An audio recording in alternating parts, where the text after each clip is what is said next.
Bonjour et merci de vous intéresser à Educagile. Cette vidéo a pour but de vous en dire plus sur qui nous sommes et comment Educagile a pris forme. Et commençons par cette citation ici de Francis Blanche. Mieux vaut penser le changement que changer le pansement. Celle-ci illustre tout à fait l'état d'esprit dans lequel j'étais avant l'introduction de l'agilité dans mes cours, et plutôt que justement de penser au changement, je passais mon temps à changer les pansements. Donc, pour commencer, je vais vous en dire plus sur qui nous sommes, qui est Educagile. Educagile, Laetitia Avonji et Guy Lerat. Donc, je suis formatrice anglais dans un centre de formation sur Paris depuis 13 ans, et depuis cette période-là, j'essaie de trouver le Graal pédagogique qui amènerait justement tous mes étudiants à être acteurs de leur formation, de prendre du plaisir, mais aussi de s'engager. J'ai un master 2 d'anglais. Depuis que je m'intéresse à l'agilité, voilà, je me suis certifiée dans le coaching agile, dans des soft skills, et aussi je me suis initiée au cadre Scrum, cadre de travail que j'utilise et qui fait partie de l'agilité. Ensuite, Guy, lui, est coach agile dans l'industrie du digital et déploie l'agilité dans des grands groupes pour répondre à leurs problématiques digitales et leur développement logiciel. Il est aussi coach personnel ICF PCC, et son plaisir personnel est de voir évoluer les équipes et les voir travailler ensemble. Donc voyons maintenant le petit programme là. C'est avant l'agilité, voyons comment j'étais, quelle était mon approche, mes problématiques et mes souhaits, et ensuite parlons de la rencontre avec l'agilité, ce qui m'a inspiré dans l'agilité justement, comment elle a été mise en place avec mes classes et le résultat de toute cette aventure. Donc mes problématiques, je ne vais pas vous faire une liste exhaustive, mais je vais vous parler de ce qui me gênait le plus dans mes missions. Tout d'abord, je trouvais que il y avait un manque d'engagement de la part de mes apprenants. Je ne les trouvais pas suffisamment actifs. Il y avait trop de passivité à mon goût. Bien sûr, j'avais toujours 4 ou 5 qui étaient actifs, participatifs, mais j'avais cette envie de voir un peu plus de réaction de tout le monde. Je voyais de la démotivation et du découragement de la part de mes apprenants, et moi de mon côté, je trouvais que les résultats n'étaient pas à la hauteur de toute l'énergie que je pouvais mettre dans la préparation des cours, l'animation, les évaluations. Une autre chose qui me gênait, c'était de par l'immaturité que je rencontrais de certains de mes apprenants, je me retrouvais aussi en mode de sanction, contrôle. Je passais mon temps à faire la police. Et pour donner un exemple un peu plus concret, mais ça c'était une anecdote où j'étais à l'extrême. Sur une classe de 20, je me suis retrouvée à la fin de ma séance à 6 élèves, en faisant respecter justement le règlement du téléphone portable, des bavardages, rapporter ses supports et avoir un bon comportement justement en classe. Sur une classe de 20, je n'en avais plus que 6 à la fin, et là je me suis posé des questions sur comment faire, pourquoi on en arrive à ça. Enfin, pour moi c'était pas normal. Et pour être honnête aussi, j'étais sur une montagne russe émotionnelle. J'avais des sensations de perte de temps. Je perdais aussi mon énergie à faire de la discipline, à recadrer. Et il y avait aussi une perte de sens, puisque ce qui se passait ne correspondait pas à ma représentation de l'enseignant. Et au final, s'installaient des émotions assez négatives, des émotions de frustration, de découragement de mon côté, des doutes quant à mon approche ou ma compétence, et puis aussi beaucoup de stress que je ramenais à la maison avec les insomnies de la nuit, justement qui m'amenait à réfléchir sur comment appréhender les séances et que changer, essayer de revoir ce qui n'avait pas fonctionné. Voilà ce que je souhaitais ici dans mes rêves les plus fous. Mon rêve numéro 1 était d'obtenir vraiment l'engagement de mes élèves et de les voir acteurs de leur apprentissage. À ce moment-là, moi, je produisais 70% des contenus et eux n'étaient qu'à 30%. Et je voulais vraiment inverser la tendance. Je voulais aussi les voir prendre du plaisir dans ce qu'ils faisaient, venir en cours avec le sourire et repartir aussi avec le sourire. Et puis aussi, je voulais qu'ils apprennent d'eux-mêmes, non pas pour une note, mais parce qu'ils avaient cette curiosité, cette envie d'apprendre. Et j'avais cette envie de les voir grandir, évoluer et faire en sorte que ma matière fasse sens pour eux, hein, qu'elle ne soit pas juste une énième matière à suivre dans un cursus. Donc, qu'est-ce que j'ai pu mettre en place? Mais c'était mes fausses pistes, hein. Effectivement, j'ai pensé à varier des activités. Bon, ça, c'est plutôt positif de varier les activités, hein. J'ai changé les supports.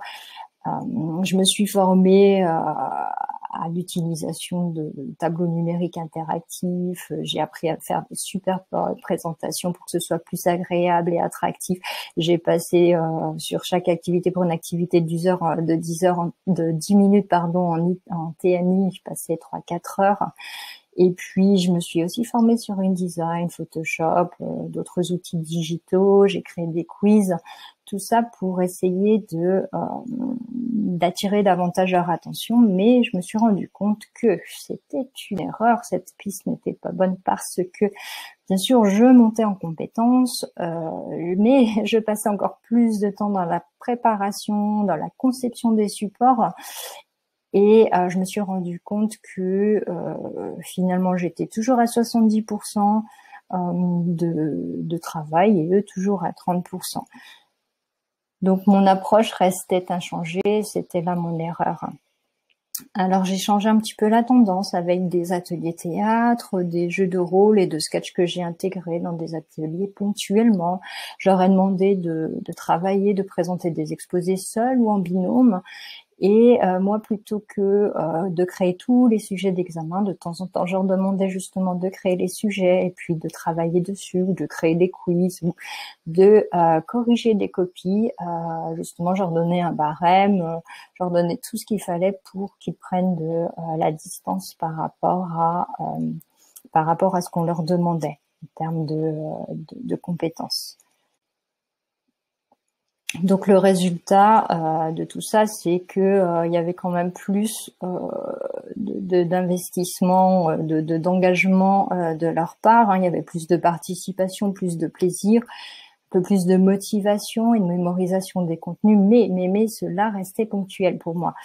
Je devais trouver le moyen de garder cette belle énergie sur 2 années entières, puisque les bacs et les BTS, je les suis pendant 2 ans. Donc, il fallait que je trouve ça sur du long terme et que je mette l'apprenant au cœur, hein, pendant 2 ans, et non pas que sur des ateliers isolés. Et c'est là que j'ai rencontré Guy, qui il y a 4 ans, hein, qui lui il était Scrum Master à l'époque. Et nous étions sur des échanges de compétences à ce moment-là. C'est là que Guy m'a parlé de son métier en tant que Scrum Master. Et je me retrouvais dans ce qu'il racontait, hein. Il parlait d'histoires communes, et ça je le visualisais très bien au sein d'une classe. Il me parlait de sens et de valeurs aussi, afin de motiver les équipes, puis les responsabiliser et leur accorder de l'autonomie afin d'obtenir leur engagement. Tout ceci, bien sûr, n'était pas possible sans communication et bienveillance. Et ça me parlait et je voyais que c'était transposable dans l'enseignement. Nos problématiques étaient similaires et celles du public changeaient. Le but commun était de faire grandir les individus avec lesquels nous travaillions et ainsi que de les voir progresser. Donc cette rencontre avec l'agilité m'a permis enfin de comprendre que le problème résidait dans la façon de travailler, non pas dans les apprenants. Hein, qu'il fallait travailler sur le collectif et l'approche et trouver l'approche qui permet d'agir aussi sur l'implication et la productivité des apprenants.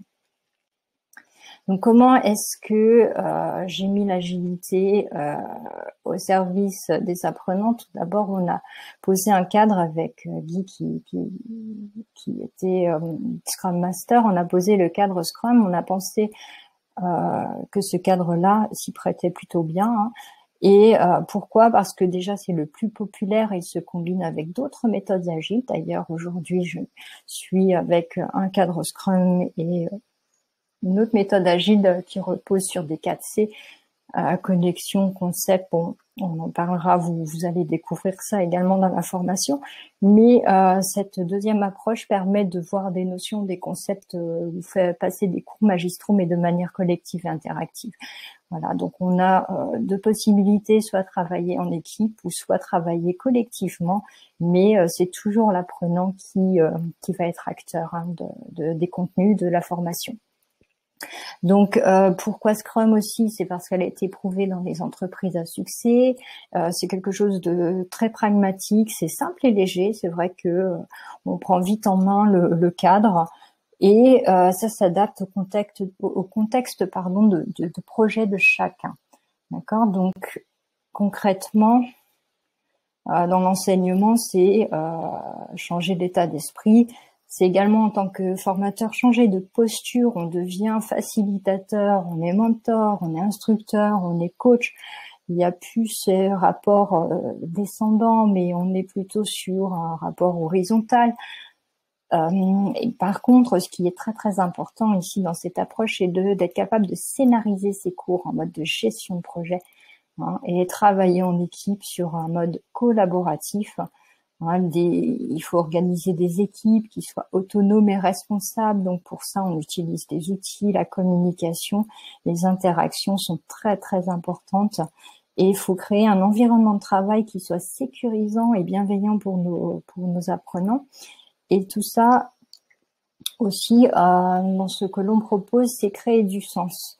Et ce sens qui sera créé va permettre de motiver à nos apprenants et de les voir engagés également. Donc là, pour comment mettre l'agilité au service des apprenants, ici, nous avons fait plusieurs ateliers, nous avons fait des ateliers d'équipe. Ici, c'était le Marshmallow Challenge que nous avions mis en place avec Guy pour justement faire prendre conscience aux apprenants de ce qu'était l'esprit d'équipe, comment travailler en équipe, comment communiquer, etc. Ici, à chaque début de séance, par exemple, chaque début d'année, je crée des équipes. Je mets en place un atelier de team building pour que les classes deviennent des équipes. Donc, il y a des travaux en plusieurs équipes parce que nous sommes des classes quand même assez importantes. Donc, je suis obligée de créer de petites équipes, de petites équipes. Mais en début d'année, je crée cet atelier de team building où la classe doit réfléchir à des valeurs communes, à une devise, à un nom d'équipe, et puis faire le petit blason. Et ensuite, nous utilisons également des tableaux donc ça c'est ce que vous voyez ici. Hein.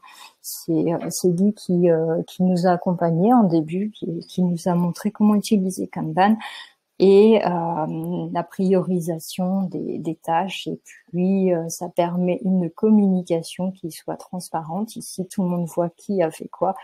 Et voilà, ça permet de la communication et le travail d'équipe. Et nous voyons ici que nous avons mis en place, ça c'était avec Nebac où on travaillait sur des projets. Là, c'était des projets de création d'entreprise. Et ils travaillaient en équipe sur les différentes tâches et s'organisaient grâce à ces tableaux Kanban. Et là, c'était toujours sur des ateliers où moi, j'intervenais quand j'étais sollicitée. J'essayais vraiment de lâcher prise, de ne plus être en mode contrôle et d'être là en tant que guide et de les accompagner dans le projet. Et au lieu de leur donner les solutions, hein, j'étais en mode questionnement pour les amener à réfléchir sur quel support utiliser ou quels moyens utiliser pour parvenir à la tâche. Voilà. Donc, voici les résultats que nous avons pu obtenir grâce à l'agilité. Jusque-là, ça fait 2 ans, ça fait 2 bonnes années maintenant que je le mets en place. Au début, il y a eu des classes pilotes. Il y a eu la classe pilote avec les premières. Et j'avais une classe témoin qui n'était pas en mode agile et j'ai constaté lors des examens blancs avec cette première classe pilote qu'il y avait plus de d'aisance à l'oral. Hein.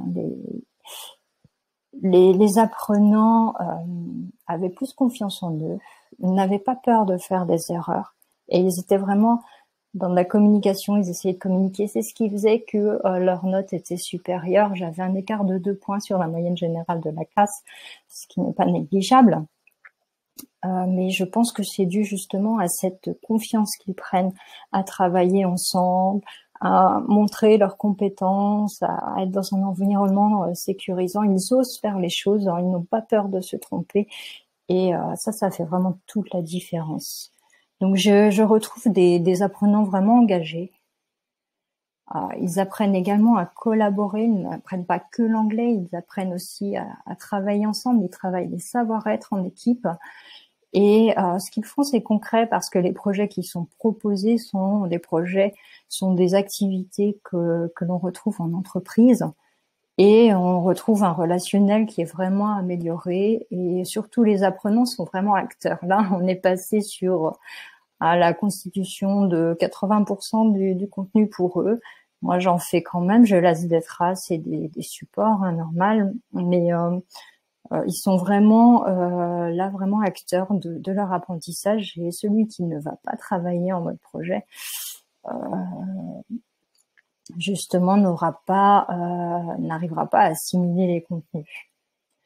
Et moi, je me retrouve vraiment satisfaite dans ce métier-là et je leur propose ce que je leur propose en fait fait sens pour eux et moi mon métier maintenant fait sens pour moi parce que je les guide, je les accompagne et je les vois grandir, s'épanouir. Je passe un bon moment avec eux et ils me donnent aussi l'envie de me dépasser, d'apprendre encore de nouvelles choses pour justement collaborer avec eux. Voilà. Mais j'espère que voilà, cette petite vidéo vous a donné l'envie, l'énergie de vous mettre à l'agilité et qu'à la fin de cette expérience, vous serez aussi satisfaite et épanouie que moi. Voilà. Je vous souhaite une belle aventure avec l'agilité.